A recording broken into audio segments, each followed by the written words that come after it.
Il a passé sa première nuit sous couvre-feu pour les mineurs de moins de 16 ans. Il restera en place pour une durée minimum de 2 semaines. Oui, juste 2 semaines. Je vois la tête de Grégory Joron. Je le disais, c'est sans doute un pansement sur une jambe de bois. On en parlera. Reportage de Maxime Leguet, Florian Doré et François Ksikjevic. 2 jeunes sont contrôlés par les policiers ce lundi soir, à Nîmes. C'est bon. C'est bon, il a plus de 16 ans, c'est bon. Très droit. Et lui 15 ans. Ouais, c'est bon. Ah, non. Ils sont en règle, pas concernés par l'interdiction de circuler après 21h. Depuis ce lundi, un couvre-feu est en vigueur pour les mineurs de moins de 16 ans dans ce quartier sensible. Pour faire respecter la mesure, les effectifs sont renforcés.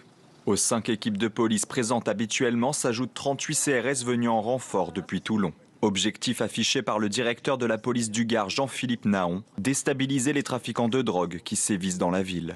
C'est de lutter contre le trafic de stupéfiants, de lutter contre l'usage et la revente de produits stupéfiants dans ces quartiers et d'avoir une action résolument déterminée contre ces narcotrafics et les violences que ces narcotrafics engendrent. Les policiers procèdent à des contrôles d'identité, de véhicules, mais aussi à des vérifications dans les parties communes des immeubles. Il y a quelques jours encore, une nouvelle fusillade éclatait dans le quartier, la 4e en moins de 3 semaines. La police veut donc aussi rassurer les habitants. Et puis au-delà de l'effet dissuasif, il y a certainement aussi un effet rassurant pour les honnêtes gens et les habitants de ces quartiers qui attendaient aussi de pouvoir être un peu sécurisés par rapport à ce qui s'est passé ces 2 dernières semaines à Nîmes.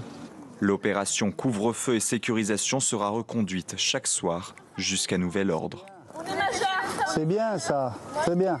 Grégory Joron, secrétaire général d'unité, est avec nous ce soir. Je le disais, ça ne pourra pas durer en l'état puisque c'est prévu cette opération 15 jours à peu près, mais après. Après, on verra si justement on peut redescendre un peu en termes d'intensité et d'engagement. C'est tout l'enjeu, hein, c'est de reprendre le terrain, de rassurer en effet la population, de montrer que la police quadrille est présente. Évidemment, de contrôler aussi le couvre-feu, parce que le couvre-feu n'a d'intérêt que si on essaye de faire respecter la règle, autrement ça ne sert à rien. Et puis, mais c'est aussi, parce que c'est Nîmes, vous l'avez dit, c'est des villes moyennes, c'est Charleville, c'est Béziers, Limoges, et en fait... Jules-Ovie dans la Manche ce week-end. Ouais. Et Compiègne. Et Compiègne. Il y a aussi un dénominateur commun autour de ça. Ça reste quand même malgré tout le trafic de stupéfiants. À Béziers, c'est parce qu'il y a eu des opérations les semaines précédentes qui font qu'il y a eu une réaction. À Charleville, c'est parce qu'il y a eu un point de deal fermé qui fait qu'il y a eu une réaction. Et donc c'est bien justement malheureusement la démonstration de l'installation du trafic de stupéfiants partout sur notre territoire, même dans des villes où il y a quelques années, on était quand même un tant soit peu épargnés. Ça saute vraiment la figure aujourd'hui. Alors depuis ce matin, j'ai fixé une mission à Olivier Benkemoun, notre spécialiste police-justice, et grosse pression, c'est de surveiller effectivement, parce que la question qu'on peut se poser, où est Emmanuel Macron sur ce dossier-là ? Il n'y a pas de réaction.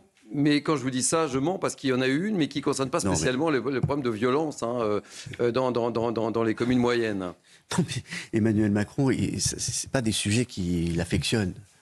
On l'a dit déjà et répété, l'actualité internationale, être présent sur les grands conflits, donner des directions sur l'armement, sur le dernier grand discours qu'il a fait, c'était le 13 juillet aux armées. Ça, c'est des choses importantes. Être présent dans quelques heures en Allemagne, discuter avec le chancelier, protéger l'Europe, protéger le monde, etc., régler des conflits ou ne pas les régler, peu importe, mais être là et briller sur ces sujets, c'est ce qui compte pour lui. Les sujets de sécurité intérieure, ça l'intéresse beaucoup moins. D'abord, il n'y a pas beaucoup de résultats et depuis longtemps. Donc c'est pas très payant. Donc Emmanuel Macron, c'est lui qui le disait tout à l'heure. Il veut de l'information positive. Donc le seul message qu'il a posté là, c'est pour féliciter le Français qui vient de gagner l'équipe, l'étape du Tour de France au Mont Ventoux, qui était formidable, c'est vrai. Mais c'est pas le même challenge. Bon, mais remplissez votre mission quand même, hein. Vous regardez l'agenda d'Emmanuel Macron, vous voyez, etc.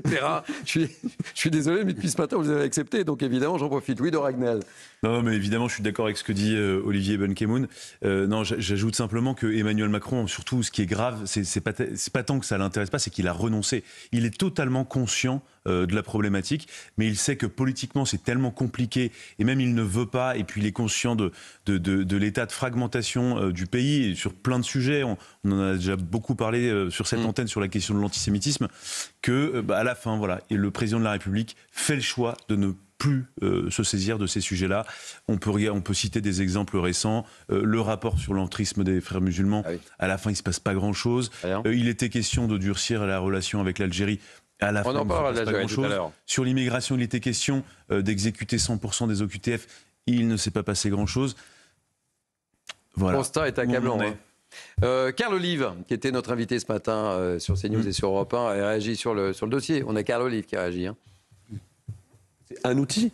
S'ils le font, c'est pas pour se gratter le nombril. C'est qu'à un moment donné, ils ont aussi cette solution qui leur est permise. Faut pas que ce soit une solution qui soit une solution permanente. Évidemment, de toute façon, elle est prise dans une certaine durée de temps. Mais il faut aussi que la situation l'implique. Ce qui n'est pas le cas partout.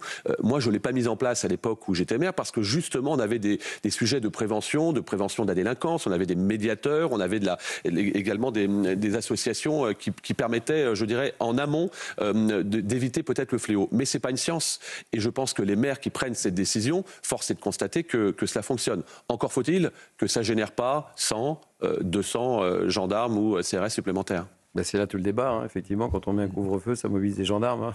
Il n'y a pas d'autre choix, Bernard Cohen-Haddad. Oui, c'est ce que disait notre ami policier tout à l'heure. Si on met des couvre-feux et qu'on ne veille pas à leur application, ça ne sert pas à grand-chose, y compris pour les maires. Donc on peut prendre des arrêtés de couvre-feu. Si derrière, il n'y a pas des forces de l'ordre, que ce soit la police municipale ou des forces de police nationale, voire des CRS qui sont là pour les faire appliquer, la tranquillité des riverains n'est pas assurée.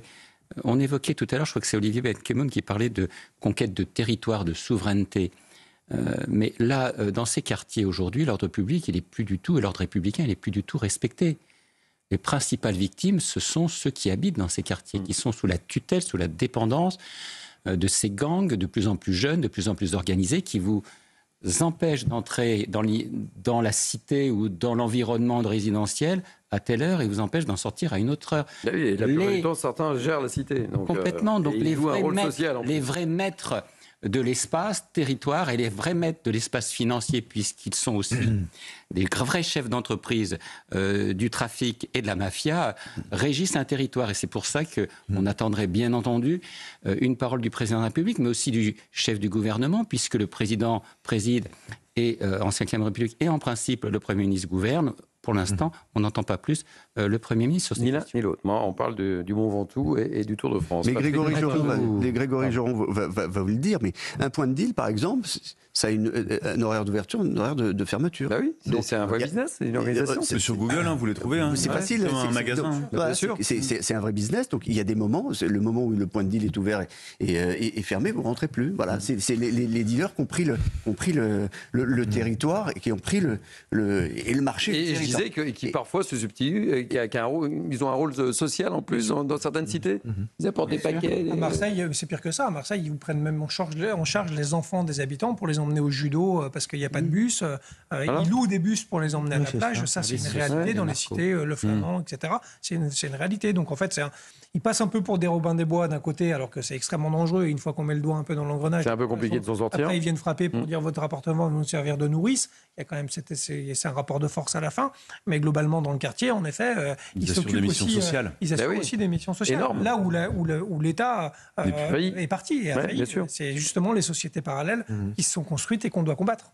Patrick Martin-Genier. Je crois que c'est une véritable guerre contre le narcotrafic qui est ouverte dans ces quartiers. Si on laisse effectivement ces intermédiaires s'occuper des affaires sociales, ça devient une catastrophe. La République démissionne complètement. Je crois qu'il y a un signal politique aujourd'hui qui a été envoyé. On a trop critiqué l'impuissance des pouvoirs publics. On a enfin des maires qui se saisissent de cette question de la sécurité, notamment vis-à-vis donc des jeunes mineurs, moins de 16 ans. C'est très, très important, à condition qu'on mette les moyens. Vous avez raison. Il y a dans certaines villes où il n'y a pas de police nationale. Il n'y a pas de commissariat. Et on parle beaucoup de villes moyennes. Et donc, c'est là la police municipale qui entre en jeu. La police municipale n'a pas tous les moyens de la police nationale. Mais moi, je compte beaucoup sur le projet de François-Noël Buffet, qui est ministre délégué auprès du ministre de l'Intérieur, pour porter son projet et renforcer les moyens de la police municipale, qui ne doit pas être, oui, on peut être sceptique, mais qui ne doit pas être uniquement une police de prévention, mais également de répression, contrôler l'identité. Et on parle également de l'armement de la police municipale. Il faut une véritable formation. Car c'est une guerre. Dans cette guerre, elle va être véritablement violente. Et en tout cas, on peut se réjouir de ces arrêtés qui ont été pris par les maires, dont tous, heureusement, n'ont pas été annulés par les juges administratifs. Et je rappelle, mon cher Patrick Martin-Jeunier, que la première mesure, si demain LFI était au pouvoir, selon Mathilde Panot, c'était évidemment de désarmer la police municipale. Ça ne nous a pas échappé. Oui, non, mais j'ai vu, effectivement. C'est une position parfaitement irresponsable. On marque une pause, on se retrouve dans quelques instants. On ira du côté de Vendin-le-Vieil où les 17 premiers détenus parmi les 100 narcotrafiquants les plus dangereux sont arrivés. Paraît-il, ce ne sont pas encore les plus dangereux en plus. Les plus dangereux vont arriver plus tard, mais quand même. On se retrouve sur CNews et sur Europe 1 avec nos invités. À tout de suite.